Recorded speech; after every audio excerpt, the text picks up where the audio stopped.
Hello दोस्तों। आज हम एक नए वीडियो के साथ फिर से यहाँ पर आ चुके हैं। जैसा कि मैं आपको दोस्तों बताना चाहता हूँ, हमने काफ़ी महीने पहले मतलब जब हम स्टार्ट किए थे तो हमने एक ज्योग्राफी की एक सीरीज स्टार्ट की थी। तो दोस्तों उसी की एक श्रृंखला में हम अब ज्योग्राफी की लगातार क्लासें करेंगे। और जो हमारा स्टार्टिंग सेशन होगा, जो हमारा स्टार्टिंग हो रहा है, ये इंडियन ज्योग्राफी से स्टार्ट होगा। ठीक है दोस्तों, तो हमारा ये जो सेशन स्टार्ट होगा इंडियन ज्योग्राफी से स्टार्ट होगा। और हम पहले इंडियन ज्योग्राफी को पूरा ख़त्म करेंगे, वन बाय वन चलते हुए, ठीक है ना, पहले इंट्रोडक्शन करते हुए जैसा। फिर इसके बाद हम वर्ल्ड ज्योग्राफी में आएंगे। ठीक है दोस्तों, तो आज की जो हमारा सेशन, आज का जो हमारी क्लास है, आज जो हम स्टार्ट करने जा रहे हैं, ये जो दोस्तों रहेगा इंडियन ज्योग्राफी का इंट्रोडक्शन रहेगा। ठीक है ना, वन बाय वन सारे इंडियन ज्योग्राफी में जितने सारे फैक्ट हैं सारा कुछ कवर अप करते जाएंगे। ये आपके वनडे एग्ज़ाम में, कोई भी वनडे एग्ज़ाम होगा जिसमें जीएस पोर्शन आता है, उसमें कहीं ना कहीं इसका ज्योग्राफी का भी एक अपना बड़ा रोल रहता है। ठीक है दोस्तों, तो इसी में हम एक स्टार्ट करने जा रहे हैं। ठीक है दोस्तों, तो इसमें जैसे कि आपको मैं दिखा रहा हूँ कि भूगोल का पहले हम परिचय देते हैं, इंट्रोडक्शन ऑफ ज्योग्राफी। तो भूगोल क्या है, ज्योग्राफी क्या है, ग्रीक शब्द से मिल के बना है। जियो जिसका अर्थ होता है पृथ्वी, और ग्राफोस जिसका अर्थ होता है वर्णन करना। ठीक है, मतलब पृथ्वी का वर्णन करना, दैट इज़ अ जियोग्राफी। यही जियोग्राफी का मतलब है, डिस्क्रिप्शन ऑफ जियोग्राफी। ठीक है, तो अब आप दोस्तों देख ही रहे होंगे। तो हम आगे दूसरे पीपीटी में आते हैं। जैसे कि हमने बताया कि यहाँ पे जो है ज्योग्राफी के बारे में हम जानेंगे। ठीक है, तो भूगोल एक अध्ययन शास्त्र है, जैसा कि इसमें बताया गया है। इरास्टोनीज को इरास्टोनीज ने ज्योग्राफी शब्द को स्थापित किया था। ज्योग्राफी का पहला अध्ययन जो है इरास्टोनीज ने किया था, इसीलिए क्या कहते हैं, ज्योग्राफी का जो पिता होता है इरास्टोनीज को ही कहा जाता है। ठीक है ना, भूगोल इरास्टोनीज ने ही भूगोल में सर्वप्रथम ज्योग्राफी का शब्द का प्रयोग किया था। ठीक है, तो जियोग्राफी का शब्द का सबसे पहले प्रयोग इरास्टोनीज ने किया था। इसीलिए जो भूगोल का पिता शब्द आता है, कभी कभी क्वेश्चन आता है कि भूगोल का पिता किसे कहते हैं, तो पिता जो होता है, पिता जो शब्द आया ये इरास्टोनीज को ही कहा गया। ठीक है, तो ये याद रखना। ठीक है दोस्तों, तो इरास्टोनीज को ही भूगोल का पिता कहा जाता है। तो हम लोग आगे बढ़ते हैं, और हमारी जो आज का ये जो सेकंड इसमें पीपीटी आया है, इसमें भारत का सामान्य परिचय। पहले हमने पीपीटी में बात की कि भूगोल आखिर है क्या, आखिर भूगोल का मतलब क्या होता है। भाई कोई सब्जेक्ट पढ़ना है तो उसका पहले मतलब पता होना चाहिए। ठीक है, तो मैंने भूगोल का मतलब बताया। और हम इसमें अभी बात करेंगे कि भारत की सामान्य जानकारी, मतलब इंडियन ज्योग्राफी की, इंडिया की सामान्य जानकारी क्या है, इंडिया है क्या, आखिर किस लैटिट्यूड लॉन्गिट्यूड में बसा हुआ है, कितनी हाइट है, सारा कुछ इसके बारे में बात करेंगे। तो भारत को नाम कैसे पड़ा, भारत को भारत क्यों कहते हैं, इंडिया क्यों कहते हैं, हिंदुस्तान क्यों कहते हैं, वगैरह वगैरह। ठीक है, तो हम देखते हैं दोस्तों कि भारत की भौगोलिक स्थिति के बारे में। जैसा कि आपको ये पता चल रहा होगा कि ये इंडिया का मैप है, आप सभी लोग जानते हैं इंडिया का मैप है। और इसमें जो हम बात करने जा रहे हैं कि भारत की जो भौगोलिक स्थिति, प्रादेशिक, भारतीय संघ और प्रदेश, यूनियन टेरिटरी, इंडियन स्टेट्स, अन्य फैक्ट्स, सीमाएं, पड़ोसी देश, सारा कुछ हम इसमें जानने का कवर अप करेंगे। ठीक है ना, वन बाय वन हम जाएंगे। पहले उसके फैक्चुअल फिजिकल, पहले उसके स्टेट के बारे में पता करने, कितने स्टेट है, यूटी कितनी है, सारा कुछ हम इसमें देखते हुए चलेंगे। ठीक है दोस्तों, तो ये आपको जैसे दिख रहा होगा भौगोलिक ज्योग्राफिकल लोकेशन की बात करते हैं हम। जैसे कि इंडिया की ज्योग्राफिकल लोकेशन की पहले बात करेंगे, फिर इसके नामकरण की बात करेंगे, मतलब इसका नामकरण, नॉमेनक्लेचर कैसे हुआ इंडियन ज्योग्राफी का। ठीक है, इसके बाद जो है हम आएंगे कि भारत का क्षेत्रफल, क्षेत्रफल की बात करेंगे, फिर उसके अक्षांशीय देशांतर विस्तार की बात करेंगे। सारा वन बाई वन चलते चले आएंगे। जैसा कि आप इस मैप को देख ही रहे होंगे, इसका जो सबसे नॉर्थ और साउथ रहती है, ये 3214 किलोमीटर रहती है, और ईस्ट टू वेस्ट रहता है वो कितना रहता है, 2933 किलोमीटर रहता है। तो नॉर्थ टू साउथ पूछता है कि सबसे लंबी नॉर्थ टू साउथ होती है, ईस्ट टू वेस्ट होती है, तो नॉर्थ टू साउथ सबसे लंबी दूरी होती है। सबसे लंबा जो विवेक एक्सप्रेस होती है, नॉर्थ टू साउथ कन्याकुमारी से जम्मू कश्मीर तक सबसे लंबी दूरी तय करने वाली ट्रेन होती है। ये भी याद रखना, विवेक एक्सप्रेस एक ट्रेन है जो सबसे लंबी दूरी तय करती है, विवेक एक्सप्रेस नाम है इसका। ठीक है, तो ये भी याद रखना आप, एक्सप्रेस इसको भी आपको याद रखना है। ठीक है, हम इसके अब लोकेशन में आते हैं कि इंडिया की लोकेशन आखिर है कहाँ, कहाँ पे इंडिया हमारा सिचुएटेड है। अब इसके बारे में बात करते हैं। तो गोलार्ध, अगर मैं हेमिस्फीयर की बात करूँ, गोलार्ध की बात करूँ, तो लैटिट्यूड कौन सा है, उत्तरी गोलार्ध में, नॉर्दर्न में है। अगर मैं इसके लॉन्गिट्यूड की बात करूँ तो ये ईस्टर्न में है। ठीक है दोस्तों, जैसे कि हम अगर ऐसे बना दिए हैं तो हमारा जो इंडिया रहेगा वो यहाँ पे रहेगा। ठीक है, यहाँ पे ये हमारा इंडिया यहाँ पे रहेगा, क्योंकि मैंने क्या बताया है कि नॉर्दर्न में रहेगा और ईस्टर्न में रहेगा। लॉन्गिट्यूड की बात करेंगे तो ईस्टर्न में रहेगा। तो दोस्तों ये तो आपको बताने की ज़रूरत नहीं है कि लॉन्गिट्यूड क्या होते हैं, लैटिट्यूड क्या होते हैं, लेकिन मैं मोटा मोटा आपको देता हूँ कि लॉन्गिट्यूड लैटिट्यूड होते क्या आगे क्या, ठीक है। जैसे लॉन्गिट्यूड की बात करूँगा, जैसे कि मैंने कहा कि लॉन्गिट्यूड जो लंबी लंबी लाइनें यहाँ पे इमेजिनरी लाइन जाती हैं, दैट इज़ अ लॉन्गिट्यूड। अगर मैं लैटिट्यूड की बात करूँगा, लैटिट्यूड क्या, लेटी हुई, ठीक है, ये लेटी लेटी जो जाती है, मतलब जिन्हें कहते हैं अक्षांश कहते हैं, लेटी हुई लैटिट्यूड कहलाती हैं। और ये जो लंबी लंबी लॉन्गिट्यूड रहती है, वो लॉन्गिट्यूड क्या होती है, देशांतर होती है, ठीक है ना। आगे इसके बारे में और कुछ जानने का प्रयास करें और कुछ जानेंगे। तो यहाँ पर है कि लॉन्गिट्यूड लैटिट्यूड के बारे में मैंने बता दिया आपको। अब यहाँ पे जो कॉन्टिनेंट है, एशिया कॉन्टिनेंट को, एशिया कॉन्टिनेंट में हमारा देश कहाँ पर है, तो साउथ एशिया में, दक्षिण एशिया में है। दक्षिण एशिया में भी कहाँ पे है, तो ये उपमहाद्वीप, इंडियन सब कॉन्टिनेंट को, ठीक है ना। तो दक्षिण एशिया में कहाँ पे है, भारतीय उपमहाद्वीप में हमारा देश है। भारतीय उपमहाद्वीप में 5 देश आते हैं, याद रखना, ये पूछता है सब्जेक्टिव में कि भारतीय उपमहाद्वीप में कितने देश आते हैं। तो भारतीय उपमहाद्वीप में 5 देश आते हैं, भारत है, पाकिस्तान है, नेपाल है, भूटान है, बांग्लादेश है। ये बहुत इंपॉर्टेंट फैक्ट है, इसको याद रखिएगा। बहुत कम ही लोग इसको जानते हैं कि भारतीय उपमहाद्वीप, सोचते हैं भारतीय उपमहाद्वीप सिर्फ भारत ही है, लेकिन ऐसा नहीं है। भारतीय उपमहाद्वीप में 5 देश आते हैं, उसमें से पाकिस्तान भी है। और एक बहुत ही इंटरेस्टिंग क्वेश्चन ये रहता है कि जैसे मान लीजिए, हम तो जानते हैं कि अ, हमारा जो कॉन्टिनेंट है, जो हमारा जो इंडिया देश है, हमारे देश से कर्क रेखा गुजरती है। कर्क रेखा तो भाई जाती है, ठीक है, 8 राज्यों से होती हुई जाती है। कितने, सारा हम आगे डिस्कस करेंगे। तो भूमध्य रेखा जो हमारे क्या कहते हैं, मालदीव से होकर निकल जाती है, मालदीव के पास से निकल गुजरती है, भारत के पास से। तो भूमध्य रेखा की जो भारत के मतलब बिल्कुल साउदर्न पार्ट रहेगा, जो साउदर्न पार्ट रहेगा यहाँ से, और जैसे मान लीजिए यहाँ से गुजर रही है, तो इसके बीच की जो डिस्टेंस है वो 876 किलोमीटर, 876 किलोमीटर है। India distance away from the equator, ठीक है। तो ये याद रखना कि कितनी किलोमीटर की डिस्टेंस है। तो अगर मैं बात करूँ यहाँ से अगर ये क्या है, भूमध्य रेखा गुजर रही है ये, तो यहाँ से जो डिस्टेंस बताई जाएगी, ये डिस्टेंस ही क्या होगी, 876 किलोमीटर है ये, 876 किलोमीटर यही डिस्टेंस होगी, ठीक है। तो इसको ज़रूर याद रखना दोस्तों, ठीक है। अब आते हैं हम कि वर्ल्ड, ये तो वर्ल्ड मैप आपको पता ही चल गया होगा कि वर्ल्ड मैप यहाँ पे अपना इंडिया हो गया, ये अपना इंडिया हो गया, ठीक है। ये कनाडा, ये साउथ नॉर्थ अमेरिका हो गया, नॉर्थ अमेरिका हो गया, ये साउथ अमेरिका हो गया। हम्म, हम्म, यहाँ पे साउथ अमेरिका, नॉर्थ अमेरिका हो गया। और ये रसिया हो गया, ये यूरोप हो गया, ये यूरोप है पूरा। तो ये यूरोप हो गया। तो आप इस मैप के बारे में तो बाकी मालूम, ग्रीनलैंड जो कि डेनमार्क का एक आइलैंड है। तो ये सारा ये अफ्रीका हो गया। ये सारी चीज़ें आप ध्यान में रखिएगा, ठीक है। तो मैप के बारे में ज़रूर ध्यान रखिएगा, मैप से ही समझ में आता है। जो अगर ज्योग्राफी पढ़ना है तो मैप के बारे में काफ़ी अच्छे से नॉलेज होना चाहिए, ठीक है।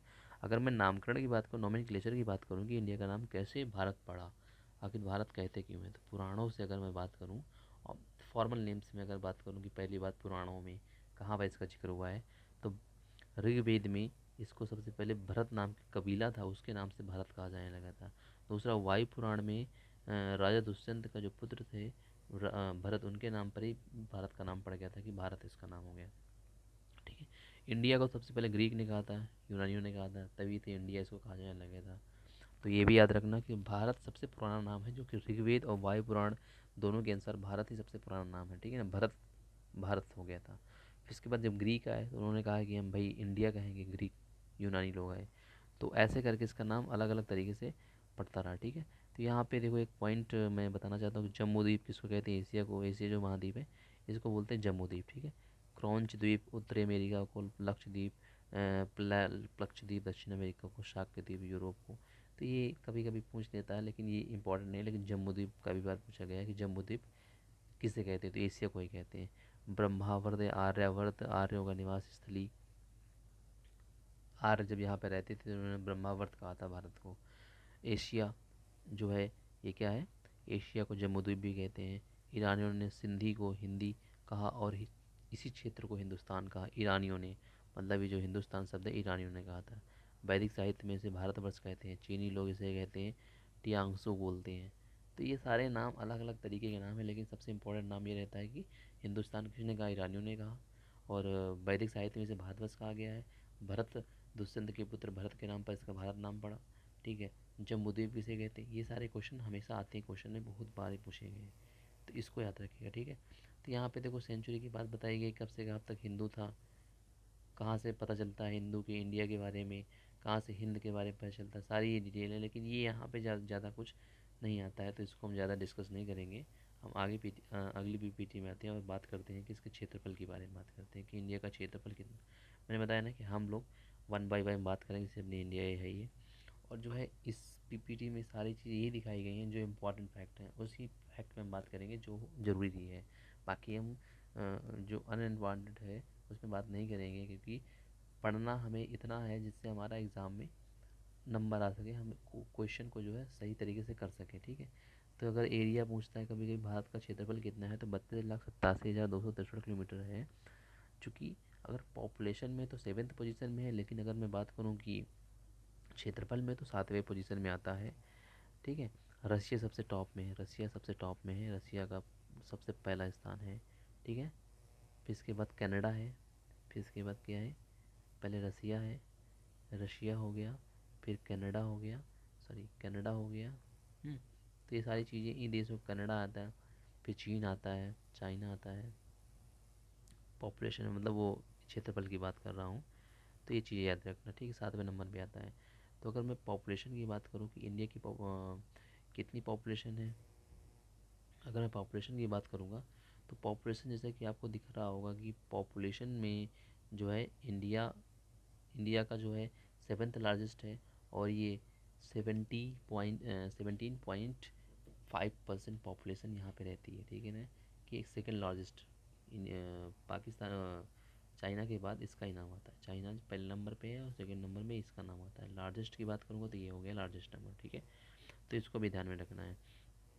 यहाँ पे कुछ फैक्ट हैं जो बहुत इंपॉर्टेंट फैक्ट हैं, इनको भी बहुत दिमाग में रखना पड़ेगा आपको। जैसे वर्ल्ड लार्जेस्ट पॉपुलेशन में स्टैंडर्ड 7.7 बिलियन, तो ये भी याद रखना है, ठीक है। तो यहाँ पे सेकंड लार्जेस्ट हो गया। लार्जेस्ट अगर मैं लिवलीहुड की बात करूँगा तो सबसे लार्जेस्ट कौन रहेगा, इंडिया रहेगा, लार्जेस्ट सबसे ज़्यादा सेकंड है, ठीक है। इसको भी याद रखना। यहाँ पे जैसे मैंने रसिया बताया, कनाडा बताया, यूनाइटेड यूएसए बताया, यूएसए थर्ड नंबर पे आएगा, इसके बाद चाइना आएगा, फोर्थ नंबर में चाइना आएगा। किसमें, ये पॉपुलेशन में नहीं बात हो रही, क्षेत्रफल में बात हो रही है, ठीक है। फिर क्या कहते हैं, इंडिया, इंडिया के बाद पूछ लेता है कौन था, इंडिया के बाद अर्जेंटीना, 7th में अगर इंडिया है, इंडिया आ रहा है, तो 8th नंबर में से इंडिया के बाद कौन आता है, तो ये अर्जेंटीना आता है, ठीक है ना। कौन आता है, अर्जेंटीना आता है, अर्जेंटीना आता है, अर्जेंटीना आता है। अगर इंडिया के पहले की बात करूँगी, इंडिया के पहले कौन आता है, भाई इंडिया के पहले भी तो कोई आता होगा, तो ऑस्ट्रेलिया आता है, ठीक है ना। 6th पोजीशन में कौन है, ऑस्ट्रेलिया है, ठीक है। तो ये भी आप ध्यान रखिएगा, 6th पोजीशन में ऑस्ट्रेलिया का नाम आता है, ये ऑस्ट्रेलिया जो है 6th पोजीशन में आता है, ये ऑस्ट्रेलिया जो 6th पोजीशन में आता है, ठीक है।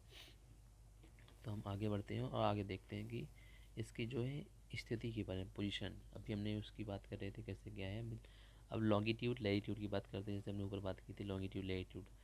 पृथ्वी अधिक बड़ा आकार है, जलवायु की विविधता है, स्थिति इसकी कैसी है, इसका प्रतिरूप ग्लोब में देख सकते हैं आप, ये देखो पृथ्वी।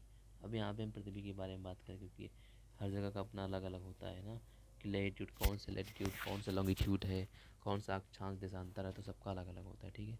तो ये याद रखना कि पृथ्वी का स्वरूप जो है ग्लोब के हैं, वैज्ञानिकों ने काल्पनिक रेखाएं मानी हैं, समांतर हुई, मैंने बताया ना कि लैटिट्यूड, लेटी हुई है लैटिट्यूड, याद इसी से समझ, लेटी हुई लैटिट्यूड, लंबी लंबी लॉन्गिट्यूड, लॉन्गिट्यूड, तो ये भी याद रखना। तो यहाँ पे लंबवत रेखा देशांतर, समांतर रेखा अक्षांश, ये हॉरिजेंटल वर्टिकल पूछ लेता है, हॉरिजेंटल लाइन को क्या कहते हैं और वर्टिकल लाइन क्या कहते हैं। और हाँ एक बात ही बताना है कि हॉरिजेंटल लाइन जो होती हैं, ये जो लंबवत रेखाएं होती हैं, ये जो है समय का निर्धारण करती है, मतलब लॉन्गिट्यूड समय, समय का निर्धारण करती है, समय बताती है। लेकिन ये जो लेटीट्यूड होती हैं, लेटी हुई रहती हैं, ये जलवायु क्लाइमेट के बारे में बताती हैं कि जलवायु कैसी है, कैसी जलवायु रहेगी, किस अक्षांश पे देश की जलवायु रहेगी, ये समय को बताता है, ठीक है ना। इसकी जो दो देशांतरों के बीच का जो समय होता है 5 मिनट होता है, ठीक है ना। मतलब अगर यहाँ पे, अगर आप 0 डिग्री देशांतर पे हैं और यहाँ पे 5 में पहुँच गए, तो आप समझ लीजिए कि 1 डिग्री पर आपका 5 मिनट होता था, 5 डिग्री है तो 25 मिनट का अंतर हो जाएगा, ठीक है। तो ये बात याद। अब हम आगे आते हैं और यहाँ पे बात करते हैं कि यहाँ पे हाँ एक ये पॉइंट याद रखना कि भारत एक चतुष्कोणीय आकृति वाला देश है, मतलब क्वाड्रेस क्वाड्रेंगुलर है, ठीक है ना। तो ये भी क्वाड्रेंगुलर है, ठीक, क्वाड्रा एंगुलर है, ये भी याद रखना, क्वाड्रा एंगुलर। थोड़ा सा इंग्लिश में देख रहे हो ना आप, तो हिंदी में मैं समझा रहा हूँ प्रॉपर तरीके से। 2933 किलोमीटर है। अगर नॉर्थ ईस्ट वेस्ट बात करूँगा तो 2933, और सबसे मैंने बताया ना ऊपर कि ईस्ट नॉर्थ साउथ सबसे ज़्यादा है इसकी, देखो ये इसका 3214 है। और अगर मैं इसकी ईस्ट वेस्ट बात करूँगा तो 2933 है, जैसे कि यहाँ पे दिख रहा होगा, ठीक है। तो ये इंपॉर्टेंट पॉइंट है, इसको याद रखिएगा, ठीक है। अगर यहाँ पे मैं इसकी बात करूँ कि यहाँ पे जो है इसका सबसे, इसके देशांतरों को, इसका मतलब जो है डिग्रियों को बहुत याद रखना कि इसका नॉर्थ साउथ ईस्ट वेस्ट कितना, इसका कितने कितने डिग्री पर है। तो मैंने तो जैसे याद किया था उसको मैं बताता हूँ, 84, मैंने कहा 84 376 ऐसे करके याद करो, 84 376। तुमको पता है ना कि 84 तो एंगल होगा नहीं, 84 में 8 डिग्री 4 मिनट, 37 डिग्री 6 मिनट, ऐसे कर 84 376। फिर मैंने याद किया 6 सत्तासी 6 सत्तासी 97 25, 6 सत्तासी 97 25 ऐसे करके याद किया मैंने। तो 6 सत्तासी 97 25 में क्या था कि तो इसमें क्या हुआ कि जैसे 6 सत्तासी मैंने कहा, 97 25 कहा, तो यहाँ पे डिग्री हो गई, मिनट हो गया। तो ये भी याद रखना, ठीक है। तो यहाँ पे मैंने बताया कि ये पॉइंट है, जैसे मान लीजिए कि 97 की बिथु है अरुणाचल प्रदेश, सबसे अगर इसका पूर्वी बिंदु पहुँचता है तो की बिथु कहलाएगा, सबसे पश्चिमी बिंदु पहुँचता है तो वो गुहार मोती जो गुजरात में है। सबसे अगर ये लैंड से लगा हुआ है, लैंड से लगा हुआ सबसे दक्षिणी बिंदु पहुँचता है तो उसे बोलते हैं कन्याकुमारी बोलते हैं, केप मोरेन बोलते हैं, कन्याकुमारी में केप मोरेन, ठीक है। तो यहाँ पे इसका पॉइंट है ये, तो केप मोरेन बोलेंगे इसको, ठीक है, क्योंकि यहाँ पे लगा हुआ है। लेकिन अगर ऊपर वाले की बात करेंगे, ये ऊपर वाले की अगर बात करता हूँ मैं, तो यहाँ पे ये हो जाएगा, ये इंदिरा काल हो जाता है, इंदिरा काल, इंदिरा काल यहाँ पे लग ही रहा होगा, इंदिरा काल हो गया। और नीचे कन्याकुमारी पे लगा हुआ है जो इसके 8 डिग्री 4 मिनट पे है, ठीक है। तो यहाँ पे अगर पूछ लगा कि इंदिरा पॉइंट कहाँ पे है, तो इंदिरा पॉइंट 6 डिग्री 40 मिनट में, 6 डिग्री 4 मिनट में है। ये इंदिरा इंदिरा पॉइंट होता है, ठीक है, इंदिरा पॉइंट याद रखना, ठीक है। तो इंदिरा पॉइंट होता है ये। तो यहाँ पे जैसे आपको मिलेगा कि यहाँ पे, हाँ यहाँ पे देखिए आपकी इंदिरा पॉइंट मुख्य भूमि से लगा हुआ 8 डिग्री, ये सारा मैंने बताया आपको, द्वीप सहित अगर देखा जाएगा 6 डिग्री है, जो यहाँ पे 6 डिग्री दिखाया जा रहा है यही है इंदिरा पॉइंट इसका, ये इंदिरा पॉइंट दिखाता है, इंदिरा इंदिरा पॉइंट, ठीक है। तो इंदिरा पॉइंट हो गया। अक्षांश रेखाओं के किसी भी जलवायु जलवायु का निर्धारण, मैंने बताया ना, जलवायु का निर्धारण करता है। और भारत की जलवायु उष्णकटिबंधीय मानसूनी जलवायु है, बहुत इंपॉर्टेंट क्वेश्चन है, पूछता है कि भारत की जलवायु कैसी है, तो उष्णकटिबंधीय मानसूनी जलवायु है। ये 8 राज्यों से कर्क रेखा गुजरती, मैंने भी बताया, तो ये भी याद रखना आप दोस्तों। द्वीप समूह, कैसा द्वीप समूह है, द्वीप सहित इसकी ये 6 डिग्री से 366 रहेगा। अगर अक्षांश रेखा जलवायु की मैंने बात बता ही दी है, और ये 8 राज्यों से गुजरती है। ये पूछता है क्वेश्चन, कभी कभी पूछता है कि ये सबसे जो जो ये कर्क रेखा है सबसे ज़्यादा किस राज्य से होकर गुजरती है, तो लॉन्गेस्ट में आएगी मध्य प्रदेश। सबसे छोटा एरिया कहाँ कवर करती है, सबसे छोटे स्थान से गुजरती है, तो वो राजस्थान हो जाएगा। वनडे एग्जाम में क्वेश्चन आता है कि किस क्षेत्र से राजस्थान सबसे कम, तो राजस्थान हो गया, मध्य प्रदेश सबसे ज़्यादा हो गया। अगर पूछता है किस किस मतलब शहर से होकर गुजरती है, शहर का नाम आ जाता है। कभी कभी पूछता है किस शहर से होकर गुजरती है, तो उस शहर में अगर नाम आएगा, शहर की बात करेंगे तो शहर में आ जाएगा गांधीनगर, उज्जैन, रांची, ठीक है, भोपाल, अगरतला। तो ये गरबा, जो गरबा शब्द आया है, गरबा ट्रिक है, ठीक है ना, जी से गांधीनगर, और ये जैसे आर से रांची हो गया, और ये भोपाल हो गया, बी से भोपाल हो गया, एशिया अगरतला हो गया, ठीक है। जी से जो है गांधीनगर हो गया, आर से सॉरी ओ से उज्जैन हो गया, तो गुरबा। तो गुरबा करके एक ट्रिक है, उसको भी याद रखना, ठीक है। तो यहाँ पे सारे लिखे हुए हैं, गुजरात, राजस्थान, मध्य प्रदेश, छत्तीसगढ़, झारखंड, वेस्ट बंगाल, त्रिपुरा, मिजोरम। रुक, यहाँ पे एक ट्रिक भी है, मित्र पर गमछा झारा से करके ट्रिक है, तो उस ट्रिक को भी याद रखिएगा। उस ट्रिक से जो है आसानी से आपको जो 8 राज्यों से गुजरती है वो याद हो जाता है, ठीक है। तो इसको ज़रूर याद रखना। पूछता है कि 8 राज्यों में किस राज्य से नहीं गुजर रही है। 4 ऑप्शन दे दिया, नहीं गुजर रही है। और गरबा दे दिया कि गरबा है तो उज्जैन, रांची। तो यहाँ पे किस राज्य से नहीं गुजर, किस राज्य से, सॉरी, किस शहर से नहीं गुजरती है। गांधीनगर दे दिया और अदर 4 दे दिए। तो न किस से गुजरती है, तो गांधीनगर गुजरती है, तो बाकी 4 रहेंगे, नहीं गुजरेगी। इनमें से किससे गुजरती है, तो उज्जैन, रांची, एक केवल एक, दो केवल एक, दो केवल दो, एक, या केवल एक, केवल 3, ऐसे करके। तो ये भी याद रखिएगा, ठीक है। हाँ तो मैं एक, अच्छा हाँ, तो यहाँ पे ये देखो, ये अगर ईस्ट वेस्ट की बात कर रहा है तो यहाँ पे 68, 97, ये भी याद। ईस्ट वेस्ट समय का निर्धारण करती है, देशांतर रेखा समय का निर्धारण करती है, ये भी याद रखना। मानक समय रेखा। भारतीय देशांतरित समय अंतर कितना होता है, 2 घंटे का अंतर होता है। भारतीय लॉन्गिट्यूडनल डिफरेंस, जो लॉन्गिट्यूडनल डिफरेंस है, ठीक है, भारतीय लॉन्गिट्यूडनल डिफरेंस कितना है, 2 घंटे का। लेकिन भारत की मानक समय रेखा 82.5 डिग्री से होकर गुजरती है। कितने से गुजरती, 82.5 डिग्री से होकर गुजरती है, ठीक है। तो ये भी याद रखना, 82.5 डिग्री से होकर नैनी, प्रयागराज नैनी से होकर गुजरती है। और हमारा जो ग्रीनविच से GMT से टाइम रहता है, हमारा 5.5 घंटा आगे रहता है। कितने घंटा, 5.5 घंटा आगे है, 5.5 घंटा आगे है। ये भी याद रखना। 5 राज्यों से होकर गुजरती है मानक समय रेखा, जो इंडियन की है, इंडियन IST है, इंडियन स्टैंडर्ड टाइम है, जो 5 राज्यों से होकर गुजरती है। उसमें से मैंने एक ट्रिक बनाई थी, आपको मैं ट्रिक बताता हूँ, थोड़ा सा फनी ट्रिक है, आप देखिएगा। जैसे उत्तर प्रदेश से मध्य प्रदेश है, तो मैंने क्या बनाया, उमा। क्या बनाया मैंने, उमा। उत्तर प्रदेश, मध्य प्रदेश, और ये हो गया आंध्र प्रदेश। फिर मैंने कहा उमा को छोड़ो, दो, ठीक है। तो यहाँ पे जो है वो, सॉरी, 1 मिनट, ये तो मिट गया, मैं दोबारा कर देता हूँ। उमा को छो, 1 मिनट, छोड़ो, उमा को छोड़ो। तो यहाँ पे ऊ से उत्तर प्रदेश, एम से मध्य प्रदेश, ए से आंध्र प्रदेश, को का कोई मतलब नहीं रहेगा, को कोई बात नहीं। सी से छत्तीसगढ़, ओ से उड़ीसा।